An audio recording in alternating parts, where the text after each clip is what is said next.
Hello mga palangga, maayong buntag. Today, share ko lang sa inyo ang naging weekend hike naming mag-iina kasama ang dalawang anak ko dito sa Mount Mariglim, Zambales. Ayun, umalis pala kami ng Friday night and the next day Saturday, yun yung ng madaling araw, yun yung akyat namin. So, ayun, medyo mahaba tong video na to kasi ipapakita ko yung buong journey ng naging hike namin. Sana panoorin nyo po at hindi kayo maboard. So, ayun na nga kasi weekend, kaya medyo marami yung naging kasabayan naming grupo na umakyat. Pero okay lang naman kasi maganda rin naman yung segregation nila by group para hindi maging crowded at still may enjoy pa rin yung view at yung pag-akyat. So ayun, salamat sa organizer and then sa guide namin kasi ginawang masaya and nakakatuwa lang kasi yung mga naging kasabayan namin din na ibang group at yung lalo na especially yung ka-group ko ay lahat masasayang individual, kaya alam mo yun, para kang natagpo ng instant friends na hindi naman kayo magkakakilala. Kaya yun, so ito lang yung advantage sa ganito, kahit na alam mo yung may kanya-kanya kayong dahilan kung bakit kayo nandito.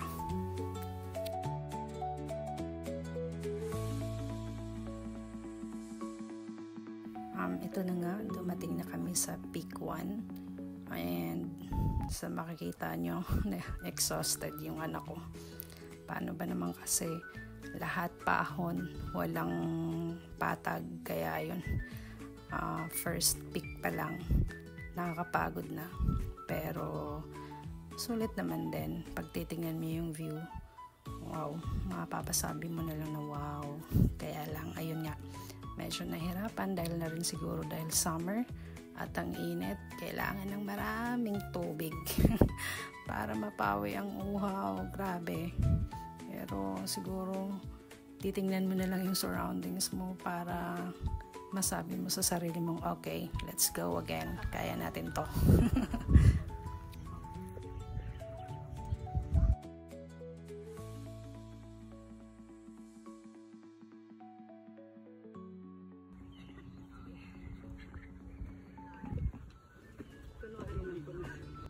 Ito na yung paakyat papuntang peak 2. Kung titingnan nyo, merong mga nagkumpulan dun sa taas. Ayun, akala mo parang ang lapit lang, pero malayo yan. And for me, itong peak 2 ang pinakamahirap na kasi ang haba niya and then sobrang paahon. Yan, grabe, kailangan mo ng more energy. Dito ay naalalayan ko yung anak ko kasi nga first timer siya, first time niya yung mag-hike and hindi katulad dun sa panganay ko na medyo sanay na, alam na niya paano mag-hike, ako ano yung sa hiking. So ito, ayan, inalalayan ko siya. So dahil nahihirapan siya, sobrang naiinitan lahat na andyan lang ako sa likod niya para lang sumuport. Ayan, yung iba nga nakahubad na kung makikita nyo. Then yung other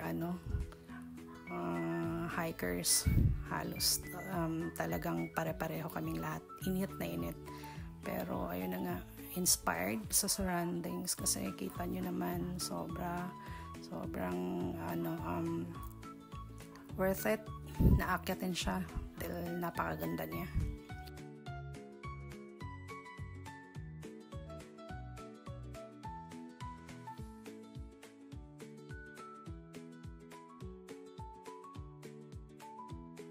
After peak 2, ayan, continue naman papuntang peak 3. So dito naman meron siyang part na paahon, meron din namang hindi siya patag, paakyat pa rin pero hindi siya masyadong stiff. So hindi katulad sa peak 2 na talagang from peak 1 to peak 2 mahirap siya dahil lahat paahon talaga, kaya sobrang nakakapagod. Siguro suggest lang sa mga pupunta dito, mas magandang i-timing mo siya ng hindi summer.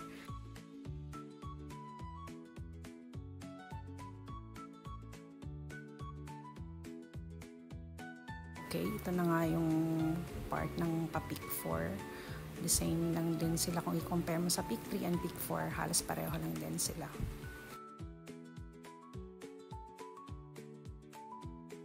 Okay, yay! Finally, ito na yung pinaka-summit, yung peak 5. So, ayan, picture-picture para may remembrance.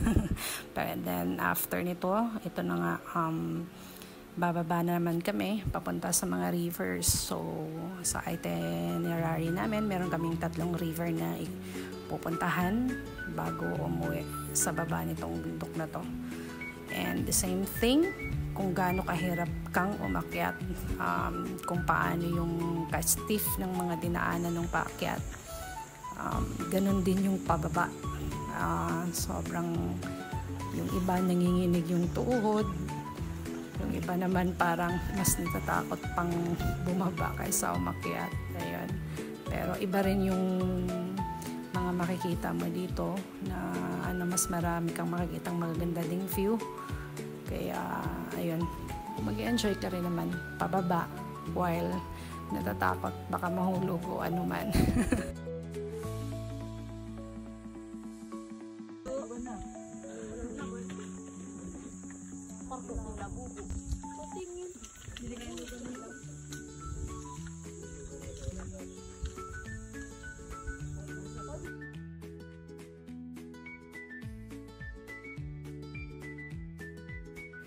Thank you nga pala kay Kuya. Ang laki niyang tulong aside sa kadaldalan ko. Siya rin yung talagang throw out pababa. Umalalay sa anak ko kasi nga nahihirapang bumaba dahil madulas naman siya. And ayun, nakakatuwa dahil hindi siya boring kasama. Talagang ginaguide niya kami, hindi niya kami iniiwan. Habang kasama namin siya, kinukwentuhan niya pa kami sa history dyan dito sa bundok sa Mariglim, and then kung ano yung mga nangyayari. Ito pala yung first river na destination namin. Dito na rin kami nag-lunch, kaya lang sa sobrang pagod, hindi ko na nakuhaan masyado ng video. Dyan lang ako sa bungad, pero yung mga kasama namin, yun, nag-swimming sila doon. And papunta naman kami nito sa River 2. Yun. And may dinaanan din kami ditong part ng ilog dun sa River 1. Nag-decide na kami hindi maligo doon. And doon na nga sa River 2 kasi sabi mas maganda daw doon. Ayan.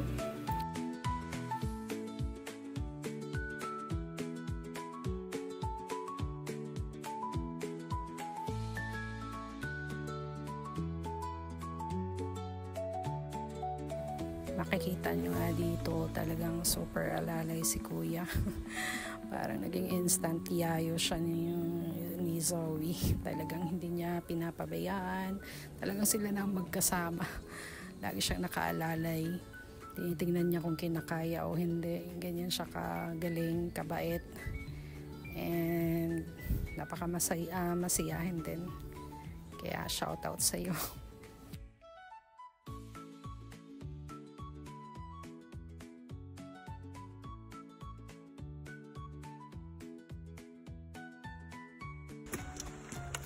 Ito naman, galing dito sa baba, kinuhaan ko lang yung summit na pinuntahan namin. And ayan, ito, finally dito, ito yung River 2 na pinag-decidean namin na dito na rin maligo. Ang ganda dito kasi napakalinaw ng tubig, ang linis, tapos ito yung may part na sa taas na mababaw, and then ito yung malalim. And pwede kayo mag-cliff dive, tumalon, yung iba dyan, tumatalon. And lumalangoy, ang lalim talaga at ang ganda. Mag-enjoy ka. Dito na rin ako naligo.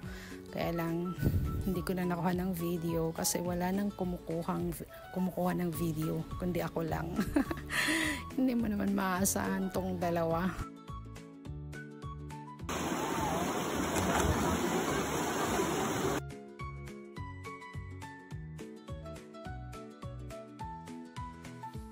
So, bali, ito na yung kakaalis lang namin papuntang River 3, yung aming last stop. And mapapansin mo, lahat kami basang-basa, hindi na kami nagpalit dito. And naglalakad kaming basa lahat, ganyan. Pero nag-decide kasi and sinuggest ng guide namin na doon na lang maligo at magbanlaw sa jump off.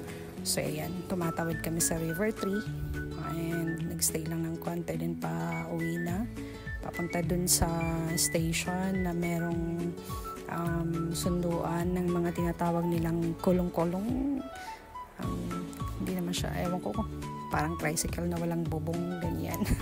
Bale, ito na yung last destination namin, yung River 3. And then ito, naglalakad naman kami papunta sa kulong-kulong kasi ito yung sasakyan namin papuntang jump off namin. So bali, ito na yung last. And kita nyo naman kung gaano nag-enjoy yung anak ko. Salamat sa organizer namin. Nag-enjoy po kami. Thank you!